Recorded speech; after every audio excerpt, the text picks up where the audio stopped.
You're listening to Just 3 Clicks, and this is episode number 14. I'm Joey, and I'm sat here with David, my business partner, as always. How's it going? It's good, yeah. I think as Jamie disappeared, because the deal was I did like one of every 2 episodes, but I think, I'm building up a bit of a streak right now. I think I've done maybe the last 3.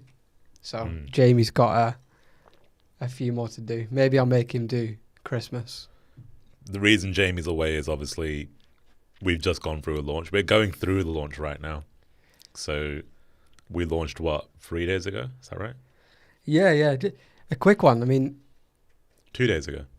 Yeah. Go back to the last time we did a product launch. Can you imagine doing a podcast in the middle of it? Nah, no way. No way. Times have changed. When I saw this on the calendar, I was thinking, like, that's a bad idea. That's not going to work, is it? But here we are, doing a podcast. Is it a bad idea? No, I think it's good. Like, I like the fact we've got some consistency, like doing these again. Again, as if we ever did it ever before.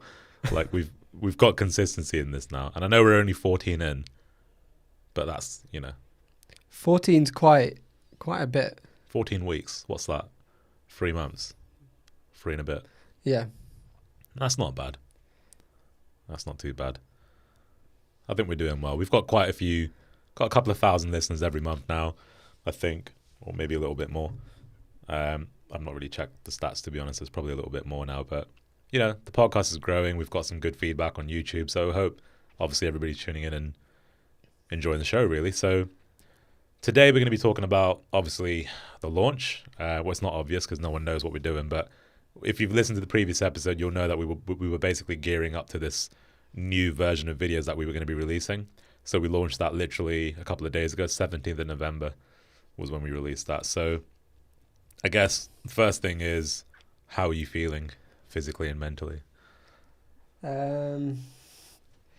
Probably a bit drained. I think in the run-up to anything like this, it's always there's a lot of adrenaline, there's a lot of anxiety. Anxiety about whether we're going to hit the numbers we projected. Anxiety about whether the product's going to do what we intended it to do, or if there's going to be any problems. Yeah. And that I don't know, just it all builds up, and then the minute you open up to the public, it kind of dissipates, and you end up just feeling a bit drained, like a bit of like adrenal fatigue or something. I don't know what it is, but you just kind of feel a bit numb, really. Yeah. I felt like, I remember when I was describing it to, I think I might have said it to you. It's like when you're a kid, and it's like you have to go and get an injection in school. It's like that feeling. It's like, I've got to go and do it now. And it's like you get a bit of excitement, a bit of fear. That's how I felt on the first day. And then, but like maybe some context as to why we feel like this. I suppose, a lot of work goes into executing these launches, because the way we sell it is, we basically gear up all the marketing for a very short window for people to sell the product. So this time is the first time we've opened the product up for 7 days. Normally it's a 4-day thing. And, it's just the amount of work that goes in, like getting videos together, copy, getting the product together, testing it. Like, there's so many moving parts, like the internal stuff, like the email campaigns, webinars, all of that. There's just so many parts to it. And trying to get that all to come together in a very short space of time is quite tiring, really. Yeah, this time you've got the external factors too. So you've got COVID, which we'll talk about. You've got, in the past, it's always been about us and our own numbers and our own goals. But this time, we have a budget and a projection we've got to hit. It's kind of not just for us, but other people. So trying to make sure you hit your numbers, there's more pressure to do that, which is a new thing. You got a lot of eyeballs on you. Like, I think historically when we've done this, no one really is watching. No. But now it's like us 3 are like going and doing this thing, and we've got the entire business watching what we're doing, kind of thing. Yeah. And you don't want to let anyone down. You want to make sure you go and do it, and you know they feel content with what we're doing as well. It's like, I guess in a way, it's like they can look at what we're doing and say, yeah, they know what they're doing, kind of thing. So I think it instills a bit of confidence in the team if we can execute these things correctly. Yep. Yeah. So yeah, the new version of Viddyoze came out on Tuesday. It's a completely reimagined version of the software. I keep saying reimagined now. Where have we got that from? I don't know. It's come from somewhere, because you said it earlier today, and I've read it somewhere like 2 days ago. Maybe one of the is it a copywriter wrote it? Maybe. How we reimagined videos in this unprecedented year. Is that our new tagline? Unprecedented times, reimagination. No, it's the biggest update we've done to the software. It looks completely cool, like it's different. It's got new features, and you know, from the feedback we've had so far, what I've glanced in the Facebook group and things, everyone seems to love it. Like, so I would say it's been a successful release of the new version, but not without like issues that we're currently going through over the last couple of days, I suppose. With anything like this, you're always going to get issues. There's always going to be, you know, something that goes wrong. But the problem you've got is you're talking, I mean, let's say we do 500,000 in revenue over a 1 week period. We attract a bunch of new customers. The usage of the platform because of the marketing goes up. You kind of, you create this event. I mean, think about when like Apple do a release of an iPhone. You know, how many issues did they have with, you know, maybe the software's not, there's a few bugs in the software. They got to run a patch out. Maybe someone runs out of stock, or maybe everybody runs out of stock. Any big release like this, you can't always control every factor. There's always going to be something that... The Xbox. Yeah. Xbox Series X came out last week, and if anybody's following gaming, you'll see it in the press that it's a bit of a shit release, basically. Like, people have returned it. It's buggy. You know, people are saying it's not working correctly. So, happens, doesn't it? And we're not Microsoft, for God's sakes. No. And I think as well, we this year's been really... We've grown a lot this year. We've employed a lot of new people, and a lot of these people are going through this for the first time. And no matter how much you tell somebody that this is going to be an intense week, or we're going to be, you know, it's crucial that we get these things out, or you know, these certain things that we say we're going to do need to be done, or it's going to cause problems in support. It's only when you go through it as an employee, as an individual, that you realize, right, okay, next time we do this, then you know, you've got more experience to work out kind of what you can cut corners on and what you can't. And I think that's where, you know, the team will get a lot more from this than we do. I think we've done this probably 10, 15 times. Between us, it's been loads. Yeah. Like before I met you guys, I'd done it about 7 times myself. Yeah. So, and then there's all of you guys. Like, we've probably done it a good 20 odd times collectively. Yeah. So I think we know what happens like when things go wrong, and we've done the job of kind of marketer, salesperson, support person. We've literally taken a product from inception. You know, we've built it, marketed it, and supported it. Yeah. It's funny last night actually when you say that, because I was digging through some very old. I don't know why I went on my old Vimeo account just randomly at home, and I found this very old tutorial video of me basically training support staff on how to respond to tickets. And it's like, that's not even my remit. Like, I've not looked at support for I don't know how long, years. Well, I remember us doing support like 3,500 tickets. I remember us sitting in a hotel room in Manchester. Oh yeah, that was a good hotel. That I remember that. That was live action. Live action, that wasn't it? Yeah. Yeah. That was worse. We did $1 million, almost like 960. We were somewhere else. We were in that apartment first. Yeah. We call it the Brander apartment. We'll have to get to that another day. But it's called the Brander apartment for a reason. We'll talk about that some other time. But really nice apartment in Manchester. We worked in there, but then we Well- decided to stay out, continued to stay out because of what was going on. Yeah. What Yeah. was going on? Do we want to go there right now? Yeah, one of the points in here is like compare it to other launches. So how is it different to other launches? That was probably the That was worst one. I remember waking up thinking. So basically, we released a product, and just before we went to sell it, like you're talking, maybe 1 hour prior, the entire app went down. So there was no product there at all. But we couldn't stop the thing from happening. It was like Yeah, it was going ahead because people were mailing out. They were promoting the product, and we just couldn't stop it.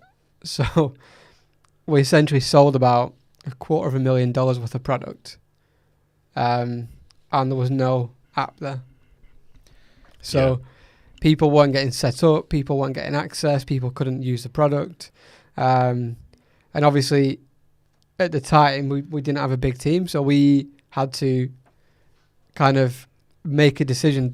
We knew that it was going to be fixed, so it was either we stopped selling the product completely, and we put a good 6 months of hard work kind of down the drain, or we crack on, we do our best to keep selling the product, and we make sure that when the product gets back, we give back to the customer base. We give them more of what they bought as an apology. yeah, So we had what we decided to do was keep selling the product, and give more back. So 2 days later, the product came back up, and we were all fine, and we recovered it. And in some ways, we built a stronger connection with our audience because of the way we handled it. We communicated with them really well. We were honest, and I think a lot of people saw as how we handled that, and they kind of probably appreciated it. Sometimes you don't know how much you kind of have an affinity for a company until they go through something bad, or something bad happens, and it's how they deal with that kind of draws you to them. And I think Live Action did that for us, but at the time, it was. I remember waking up in the morning on like the third day, and I didn't dare pick my phone up, and I lay there for about 15 minutes. And Jamie, right, when he's typing, like he hammers the keys on his keyboard. Hits them hard, yeah. So I could hear someone hammering on the keyboard, and I knew it was Jamie. It didn't sound like happy hammering it. It sounded like stressed. He was stressed. I remember on the second day, because the first day kind of went pear-shaped, and then we all went to bed. I woke up in the morning, and I could hear you talking downstairs, and I was like, okay, like, and as I go down the stairs, like, depending on what the tone is, I'll know what's going on. And I was walking down the stairs, and I could literally hear you, just like, I can't remember what you were saying, but I just remember like the first step down the stairs, I was like, fuck, it's not changed, it's still happening. And there was that was the only launch where I felt, there's been two, but that one was one of the ones where I felt like, are we going to have to just stop selling it here because it's just that bad? That was a bad one. This is nowhere near like that. This is pretty smooth, really.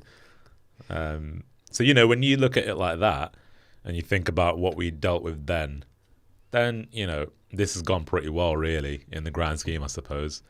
Customers are actually saying they enjoy it and whatever else, it's selling. So. That was going wrong, and we were doing almost double the sales. Yeah. I can Weird imagine how that works, isn't it? God.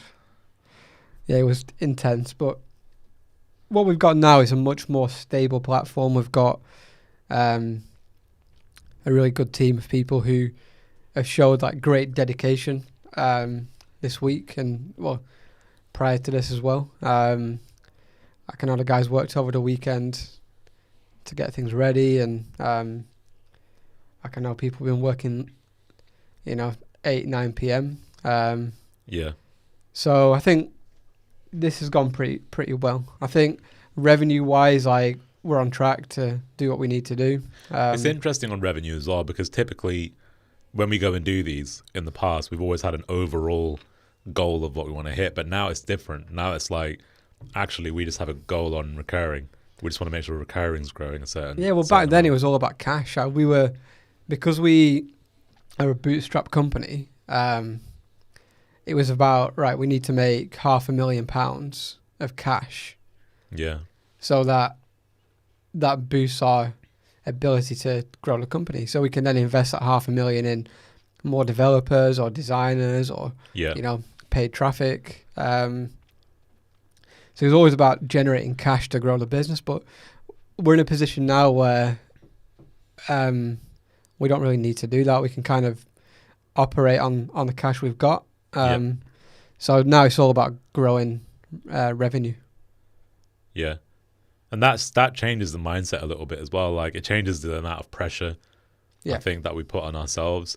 Like, there's still an element of like pressure, and it's like we want to make sure we do the best we can and whatever else. But we're in a really good position in the business right now, so it's like we'll just kind of push the best that we can. And I think you've got to create your own pressure. Like, if you're not, we've been guilty of being complacent in the past.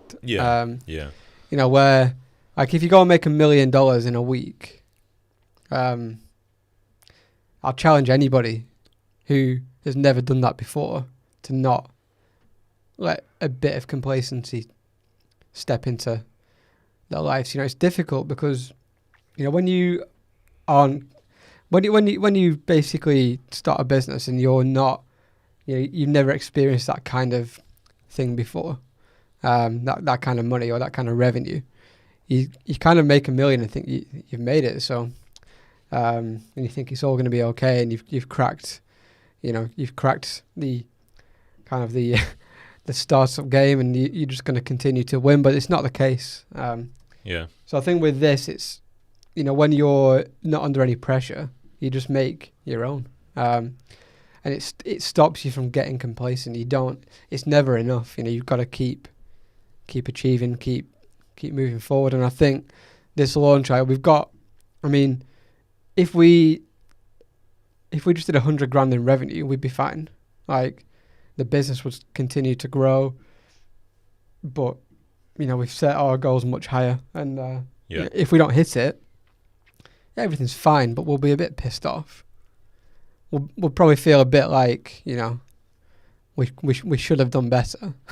And I think that's probably the difference this time. Is back then we had to, and we had no choice, so we did everything we could to hit as much kind of cash as we could. Whereas this time, it's kind of, the pressure's not there, so we just got to make it ourselves. Yeah, I agree. Like, there's like, for me, like, one of the things I want to do is I want to get into the next thing. Like, that's one of the first feelings I get when we get into a launch.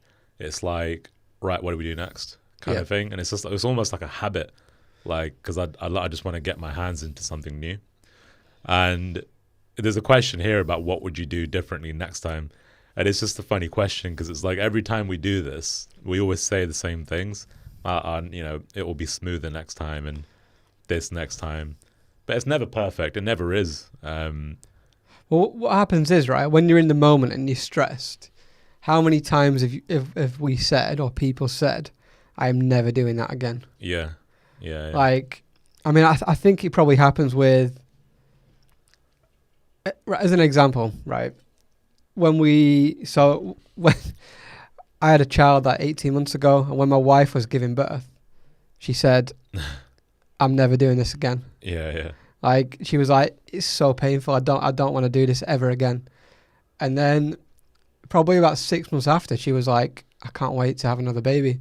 Like, I really enjoyed, like, I want to be more aware of like what's going on, and I want to enjoy it more. And it's kind of how we go through something pretty traumatic or painful, and at the time it's like, it's so difficult. But then when you kind of have time to digest it and actually think about the things you enjoyed about it, you kind of want to go back and do things differently. Yeah. and maybe be a bit more aware, or maybe you want to change something that you did that you think made it painful.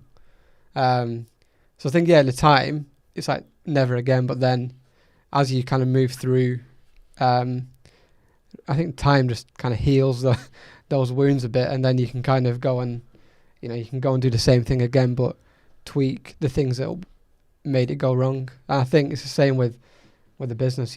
We've even though we said we'll never do it again, we always kind of seem to, and we're still standing. So I think like I just enjoy certain parts of the launch thing. Like I love creating the content. I like putting all the marketing together. I enjoy that stuff.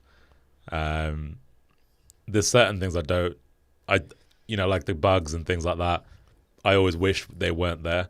I always wish it was just like the app's just working kind of thing. I wish we were more efficient with like getting things done on time, I guess. But then I think that's how we've always been. Like we've always just kind of... I think the problem you've got, right, is there's a fine balance between being ready and like over engineering or overthinking it. And when you set a date, the beauty of setting that date is it's going out no matter what.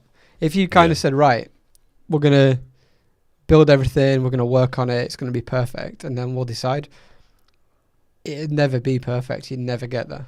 And I think, what we do here is we get this date in the calendar, and then we work towards it. And we always give ourselves 6 weeks or more, but then things go wrong and things take a bit longer than what they should, and before you know it, you're kind of hitting the day of launch and you're not 100% ready. But I think as long as you're like 95% ready, and you know that within a week after the product launch you're going to be able to fix everything or complete it all, you're generally okay, really. And it kind of makes the team push hard. We push hard, and then I think you get a lot more done in a short space of time. And then nothing will make you fix bugs like customer support being really busy. And I think what we've done really well this time is we've integrated customer support and product and engineering. So engineering, I don't want to let product down. Product doesn't want to let customer success and support down. Same with engineering. So if one of our kind of, they don't want to let each other down, I think that in itself means that people put more effort in and they work a bit harder, because, their work impacts other people. If engineering fail to complete what they're doing, it's going to make customer support's job 100 times harder. And nobody wants to let their team down. So and it's weird because marketing kind of sits in the middle of it all. It's like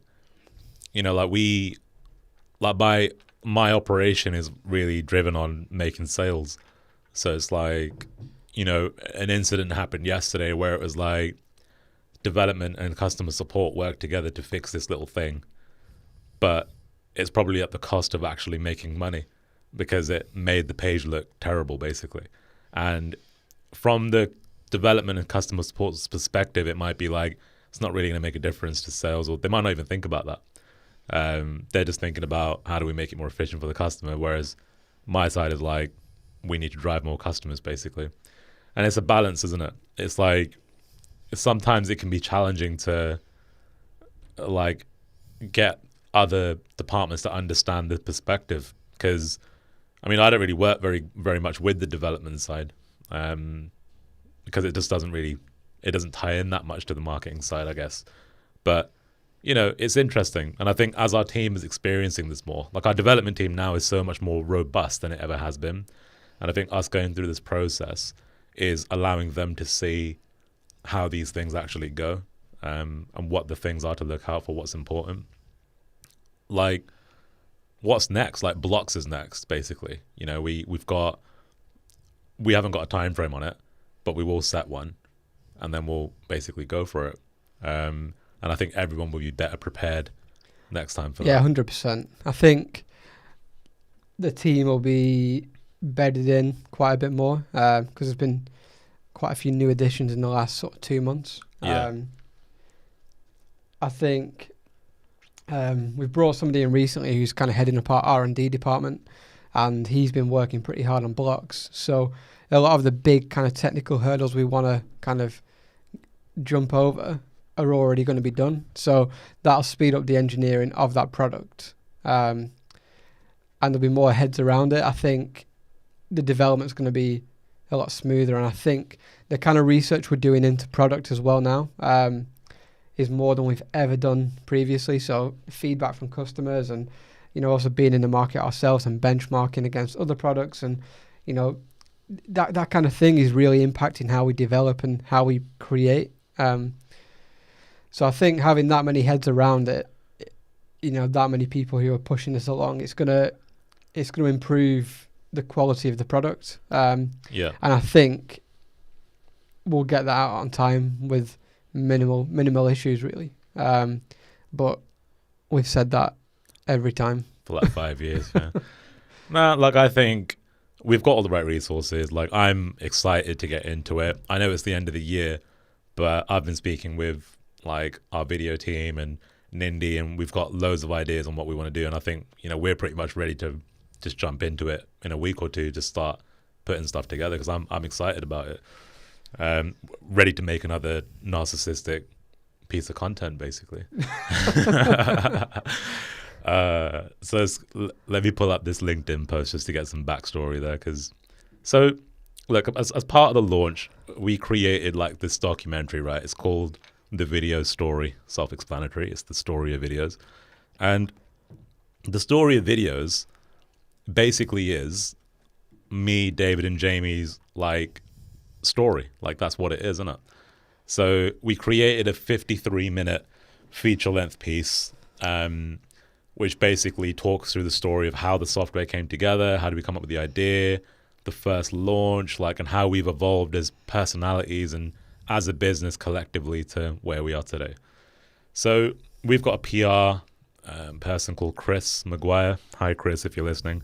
Chris made a post just saying, would you spend £100,000 and 6 months making a 53-minute documentary about you and your business, ? That's what David, Joey, and Jamie have done with their business. And then, it kind of just goes on and just explains what we've done. So do you want to explain what's kind of happened? Well, most of the feedback was good, but a few people, two people, basically said that it was narcissistic to make that kind of thing and they wouldn't watch it. And we've kind of been, I tend to kind of take things on social media with a pinch of salt. It's not really something that bothers me, but I just find it very interesting because the reason we made it was because our audience is predominantly kind of people similar to who we are and maybe people who we were 5 years ago when we started this business. It's people who have got their own business. Maybe it's a SaaS company, maybe it's dog groomers or a physio, or it could be anything. But they've all got a business that they want to grow. And a decision we made probably at the start of this year was that we wanted to start kind of standing for something, and we wanted to, as a business, we didn't just want to be like a faceless, no personality kind of just software just sterile. We didn't want to be that. So our goal was to help 100,000 businesses make better video content and sell more products, essentially. And to do that, we've released Fade to Black, we've released Expert, 2 products that help people do that. But also, we think we have got a good story to tell because we all came from kind of pretty normal backgrounds. No kind of entrepreneurial people in my family really. No, I maybe you're different, but we've kind of fallen forward all the way. We've not really, we've kind of worked out what works, what doesn't, and I think at the end of the day, there's a pretty kind of. Was that my alarm going off? It's both of us. We actually have a call with GP Bullhound. Sorry, GP, in the middle of a podcast right now, so we're gonna have to miss that. Probably quite an important call actually, but What time is it? it's in 10 minutes, so Oh, we should be okay by then. Maybe. maybe just literally just about. So I've lost my train of thought.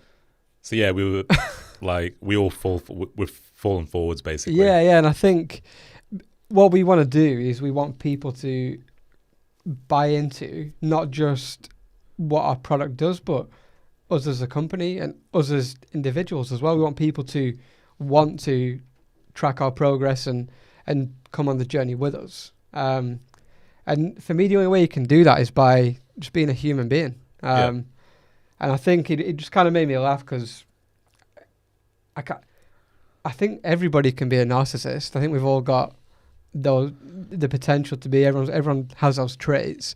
So the first skill we learn as humans is manipulation. That's what Dan said. Like when you're a baby, it's the first thing you learn. It's like we all have it in us to be that way. Yeah, and I just think when someone calls somebody else a narcissist, I just think it's probably like a mirror. It's a bit of self-projection, isn't it? Yeah. It's just so I just find it interesting that we when you set out to do something and you have the best of intentions and it's actually something you put a lot of work into, it's very easy for people to just make flippant comments like that. And I think, I mean, the comment says, look, unless it was a really riveting story, no way would I watch a 53-minute video. It feels slightly narcissistic, and I'm sure that £100,000 would be best spent somewhere else. So why don't we just take the emotion out of it and look at it from a numerical data point of view? That documentary's cost us $100,000, and we've generated almost 3 times that in 3 days. So that's pretty much it, isn't it? Yeah. If we take all emotions away, like, it's working. Like, it's done what it was supposed to do. Yeah, and I think as well we got some really good feedback on the content. And but if you take that away, we've probably got enough content for the next 12 months from that one. Yeah, like it's going to be a centerpiece of the main Viddyoze.com website. Like I think Nindy's got.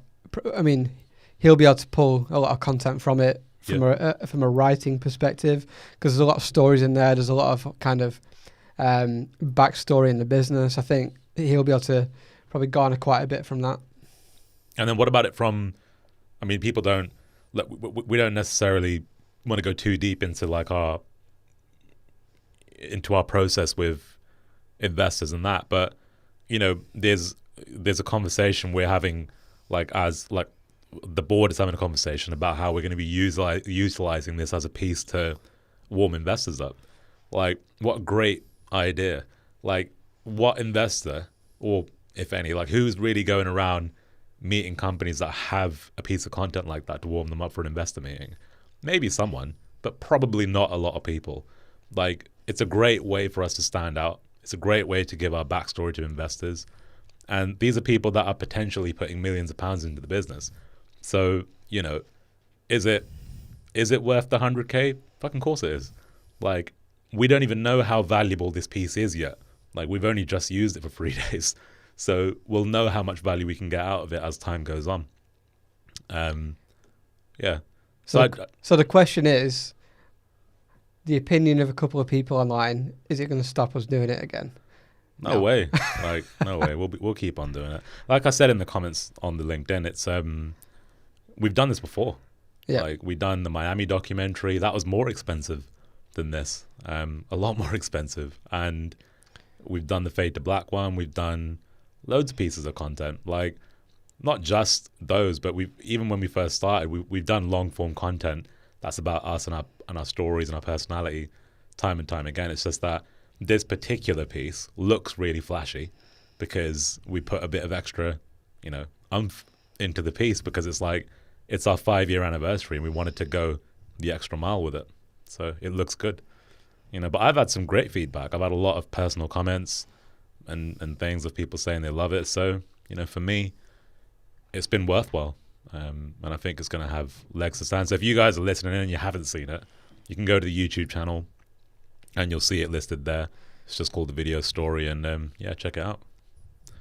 So, okay, so that's the narcissistic story. So Nindy says, what's happening next? Yeah, so, in terms of like startups and advice, like what would we say if somebody was approaching a brand new launch, like, or they're a brand new startup, like what's the pros and cons of doing what we're doing right now?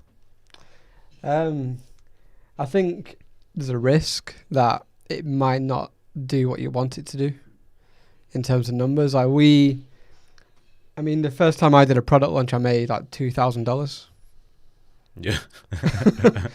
Like we're kind of laughing at that now, but at the time, like that was good for me. Like I'd never really made anything online, and I generated two grand from nothing really. If you look at some of the Facebook groups like of SaaS companies, there's people in there asking questions like, how do I get to my first $10,000 in MRR? Yeah. Like, how long did it take you? And there's people in there saying it took 6 months, 1 year to get to $10,000 MRR. We got to 1.2 million ARR in 4 days. Yeah. So that, for me, that's like it's incredible. So, at the time, I didn't realize how mad that is. Now, to us, it was kind of normal. Like I think you've just got to keep trying new things. And if we go back 5 years to Viddyoze, that wasn't just. I'd been in business 7 years prior to that, and I'd been doing this for 7 years pretty much. I'd been creating products and selling them. I watched thousands of hours of courses on copywriting, on marketing, on product launches, how to launch a product. Just so we can make it sound really simple, but we built up our knowledge, we built up our network, and that's kind of what helps us do this. So when we talk about launching Viddyoze and going from 0 to 100 grand a month in 4 days, that's success. But going from 0 to 2 grand in your bank that's success too. It depends where you're at.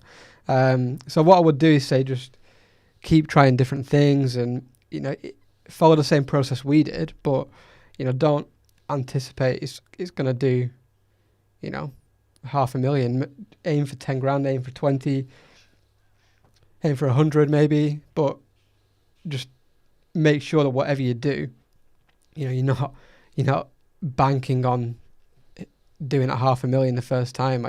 It took us it took me years to get there. There was products which I put into the market and I just thought this is a big one, and then it failed. I've probably had times where I've invested more money than I've actually made.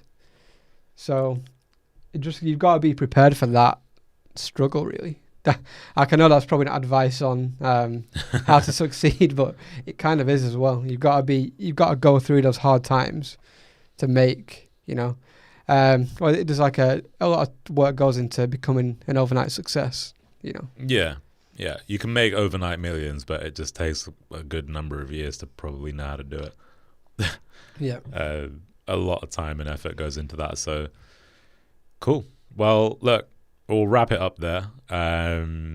Hopefully that was an entertaining episode. It's a little bit of a flaky one because I think we're both a bit zapped from the week. But look, if you guys want to learn more about what we do, Viddyoze.com, go to the YouTube channel. You can check out all of the content.